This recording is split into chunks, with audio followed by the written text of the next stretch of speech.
Assalamualaikum warahmatullahi wabarakatuh. Perkenalkan, saya Azkia Filah, NPM 230600763. Saya dari kelas PI A2 semester 6. Di sini saya akan mempresentasikan ujian akhir semester, yaitu berupa analisis studi kasus, diagnosa kesulitan belajar dengan dosen pengampu Ibu Uswatun Hasanah SPSI MPSI. Judul yang saya ambil adalah analisis gangguan ADHD pada karakter Joy Wang dalam film Everything Everywhere All at Once. Jadi di sini saya akan mencari studi kasus yang diambil dari film.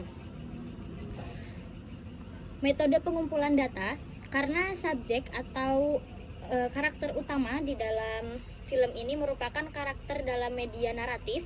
Nah, pengumpulan data dilakukan melalui 3 pendekatan, yaitu yang pertama observasi audiovisual, mengamati manifestasi klinis perilaku JW sepanjang film, seperti kegelisahan motorik dan tanda-tanda sensory overload. Kemudian yang kedua yaitu dokumentasi sekunder, yaitu membedah rekam jejak konflik di film serta pernyataan riset medis dari sang sutradara. Kemudian teknik yang terakhir yaitu analisis naratif, yaitu membedah transkrip dialog dan monolog batin JW ketika ia merasa otaknya itu terlalu berisik karena menyerap informasi tanpa saringan. Kemudian untuk deskripsi kasus dan gejala, subjek yang bernama JW itu berusia 16 tahun dan duduk di bangku SMA kelas 11. Gejala utama yang muncul adalah inatensi kronis, di mana ia sangat kesulitan menyelesaikan satu tugas sekolah secara tuntas sebelum melompat ke hal lain. Ia mudah terdistraksi, impulsif dalam bertindak, dan mengalami krisis emosional yang berat. Kemudian faktor penyebabnya itu ada 2, ada faktor internal dan faktor eksternal.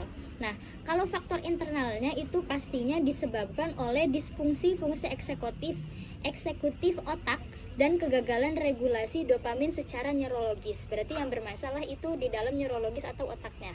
Kemudian faktor eksternal yaitu pola asuh ibu. Nah, di dalam film ini dia diceritakan memiliki ibu yang memiliki pola asuh otoriter atau menuntut akannya adanya kesempurnaan dari si JW ini. Kemudian selanjutnya yaitu analisis, diagnosis, dan tingkat keparahan.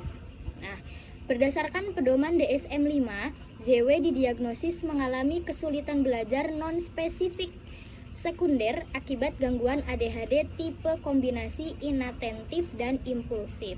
Jadi performa akademiknya itu hancur atau menurun dan tidak seperti teman-teman pada pada seumurannya.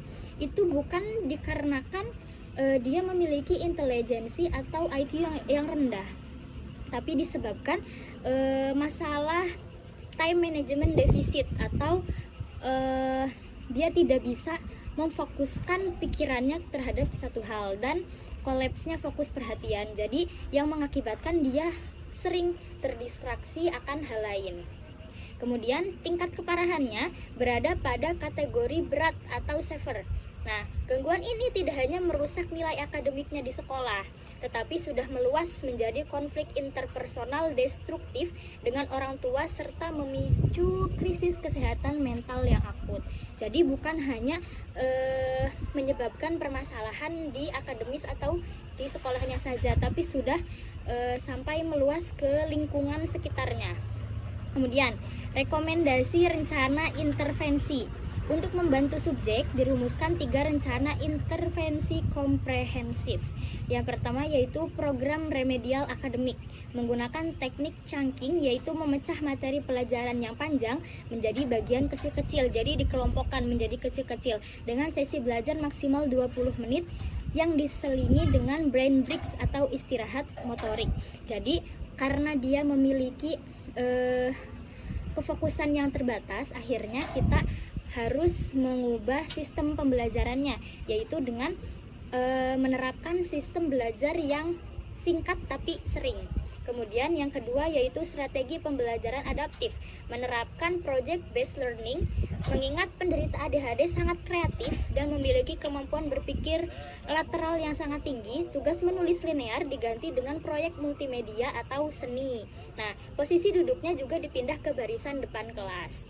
Kemudian yang ketiga yaitu bimbingan konseling dan keluarga, pemberian kognitif behavioral terapi atau CBT untuk menstrukturisasi pikiran negatif subjek serta konseling keluarga kepada orang tua agar bisa mengubah pola asuh yang tadinya otoriter bisa menjadi lebih senggang atau demokratif sehingga dapat memberikan validasi emosional.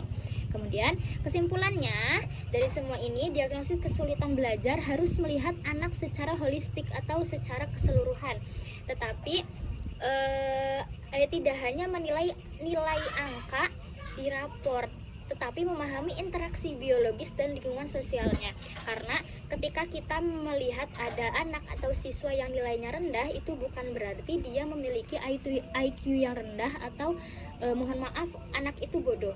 Tapi kita harus memahami secara biologis dan lingkungan sosialnya, apakah ada faktor lain yang menghambat atau adakah faktor lain yang memang mempengaruhi hal tersebut. Kemudian mungkin hanya sekian yang bisa saya sampaikan, kurang dan lebihnya mohon maaf. Wassalamualaikum warahmatullahi wabarakatuh.